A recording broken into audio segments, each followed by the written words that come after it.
মৌসুমী বায়ুর প্রভাবে দেশের ৫ অঞ্চলের উপর দিয়ে ঘন্টায় সর্বোচ্চ ৪৫ থেকে ৬০ কিলোমিটার বেগে ঝোড়ো হাওয়া বয়ে যেতে পারে। সেই সঙ্গে অস্থায়ীভাবে দমকা ঝোড়ো হাওয়াসহ বৃষ্টি অথবা বজ্রসহ বৃষ্টি হতে পারে। তাই সেসব এলাকার নদী বন্দরগুলোকে ১ নম্বর সতর্কতার সংকেত দেখাতে বলা হয়েছে। রোববার দুপুর ১টা পর্যন্ত দেশের অভ্যন্তরীণ নদী বন্দরসমূহের জন্য দেওয়া পূর্বাভাস থেকে এই তথ্য জানা গেছে।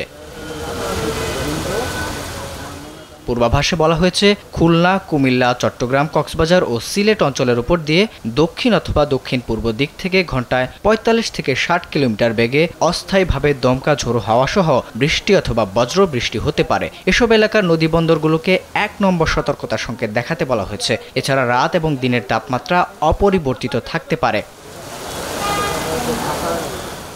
এদিকে আবহাওয়ার অপর এক বিজ্ঞপ্তিতে বলা হয়েছে, দেশের সব বিভাগে আগামী মঙ্গলবার পর্যন্ত ঝড় বৃষ্টির পূর্বাভাস রয়েছে। এ সময় দেশের কোথাও কোথাও মাঝারি ধরনের বৃষ্টি থেকে ভারী বর্ষণ হতে পারে। বর্ধিত ৫ দিন দেশের সব বিভাগেই বৃষ্টিপাতের প্রবণতা অব্যাহত থাকতে পারে।